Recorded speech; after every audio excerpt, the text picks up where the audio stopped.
MP board कक्षा 9वीं वाले सभी बच्चों का यहाँ पर गणित विषय का जो पेपर होने जा रहा है आपका त्रैमासिक परीक्षा का पूरा पेपर और सॉल्यूशन मिल चुका है। और ऐसे प्रश्न मिले हैं जो कि आपकी त्रैमासिक परीक्षा में ये 100% पूछे जाएंगे। इसलिए सभी छात्रों से मेरा बस इतना कहना है कि जो क्वेश्चन मैं आपको इस वीडियो के माध्यम से बताने जा रहा हूँ इसे आप अच्छे से देखें और इन क्वेश्चन को याद करें, क्योंकि ये प्रश्न आपकी परीक्षा में छपने वाले हैं। आइए शुरुआत करते हैं हमारे उन प्रश्नों से जो परीक्षा में दिए जाएंगे। प्रश्न आप देखिएगा प्यारे बच्चों, आपकी स्क्रीन के सामने क्वेश्चन नंबर फर्स्ट हमारा है। सही विकल्प चुनकर लिखिए में पहला प्रश्न पूछा जाएगा कि a की पावर m मल्टीप्लाई a की पावर n का मान कितना होता है। तो प्यारे विद्यार्थियों, इसमें क्या याद रखना है, a की पावर m प्लस n इसका मान होता है, तो ये आपको याद रखना है। रैखिक बहुपद किसे कहते हैं, जिस पर किसी प्रकार से घात नहीं है उसे हम रैखिक बहुपद कहते हैं। यानी कि इस पर घात है, ये नहीं होगा, इस पर भी घात है, इस पर भी घात है, तो ये नहीं होंगे। यदि 3x बराबर 24 तब x का मान कितना होता है, तो x का मान कितना हो जाएगा, 8x का मान हो जाएगा। समबाहु त्रिभुज के प्रत्येक कोण का मान कितना होता है, तो 60 डिग्री समबाहु त्रिभुज के प्रत्येक कोण का मान होता है। तो इसमें आपको क्या लिखना है, 60 डिग्री लिखना है। अगला है शंकु का आयतन क्या होगा, तो शंकु का जो आयतन है 1/3 पाई आर स्क्वायर एच शंकु का आयतन होगा। वर्ग 80 और 100 में निम्न वर्ग सीमा क्या है, तो निम्नतम वर्ग सीमा पूछी गई है तो आपको 80 बताना है, और उच्च वर्ग सीमा पूछी जाती तो आपको 100 बताना रहता। ये आपको याद होने चाहिए।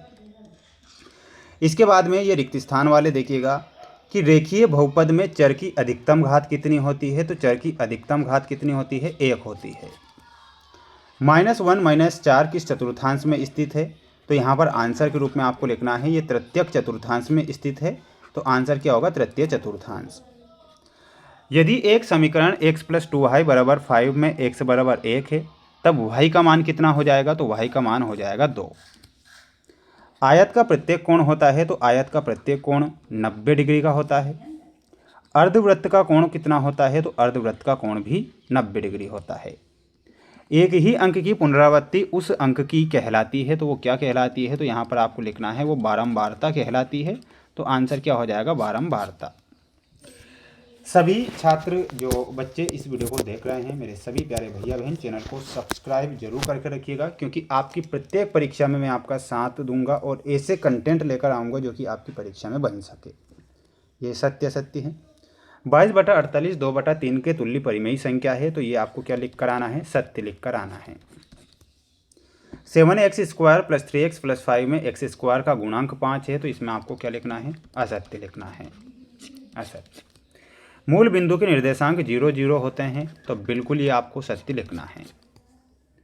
x = 0 y अक्ष का समीकरण है, तो प्यारे विद्यार्थियों ये भी आपका क्या हो जाएगा, सही हो जाएगा। किसी त्रिभुज में कम से कम 2 न्यून कोण होते हैं, तो बिल्कुल ये सही है। समद्विबाहु त्रिभुज के तीनों कोण बराबर होते हैं, तो ये क्या हो जाएगा, असत्य हो जाएगा। तो ये आप क्या करें, इन्हें अच्छे से देखें, याद करें। पेपर की PDF चाहिए आपको, तो मैं आपको कहना चाहूँगा कि आप मुझे कमेंट बॉक्स में ये बात बताना कि हमें PDF भी प्रोवाइड करवाइए, तो मैं उसके लिए कुछ अलग से कुछ सोचूं। -1 -2 ये तृतीय चतुर्थांश में आता है, तो यहाँ पर आपको किससे मिलाना रहेगा, तृतीय चतुर्थांश से। 2 समान वृत्तों की त्रिज्याएं भी समान होती है, तो इसमें आपको मिलाना है। 90 डिग्री के बराबर माप वाला जो कोण होता है वो समकोण होता है, तो इसमें आपको मिलाना है समकोण। समचतुर्भुज जिसकी प्रत्येक कोण 90 डिग्री का हो, तो वो क्या हो जाएगा, वो वर्ग हो जाएगा। वृत्त की सबसे बड़ी जिह्वा वृत्त का व्यास होती है।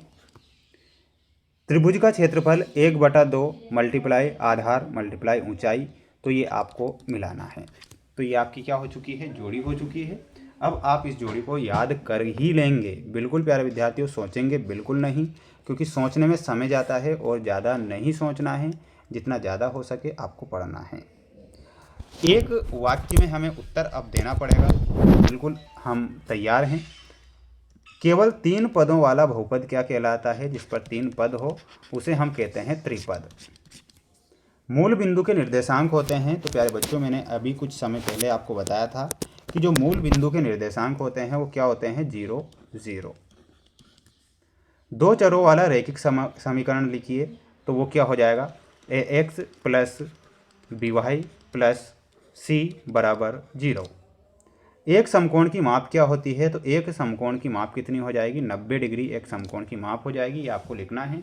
मेरे सभी प्यारे विद्यार्थियों से मैं ये कहना चाहूँगा कि आप इस वीडियो को ज़्यादा से ज़्यादा लाइक ज़रूर करें और चैनल पर नए हैं तो सब्सक्राइब जरूर करें। मैं आपके लिए ही प्रयास कर रहा हूँ, आपके लिए मेहनत कर रहा हूँ। तो आपकी जो छोटी सी रिस्पॉन्सिबिलिटी बनती है आप उसे ज़रूर पूरी करेंगे और क्वेश्चन आंसर को याद करेंगे, अच्छे नंबर लेकर आएंगे अपनी त्रैमासिक में।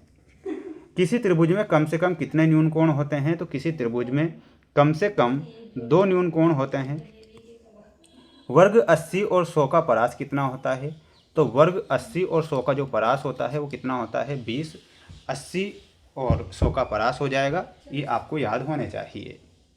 प्यारे विद्यार्थियों, प्यारे साथियों, इसके बाद में जो कुछ क्वेश्चन बच रहे हैं, जैसा कि आप जानते हैं 6 से 23 तक के क्वेश्चन बच रहे हैं, उनके लिए मैं लाइव क्लासें लूँगा क्योंकि अभी मैंने उनका पूरा सेटअप जमाना होगा। तो बिल्कुल सेटअप जमा कर मैं लाइव क्लास स्टार्ट कर दूँगा।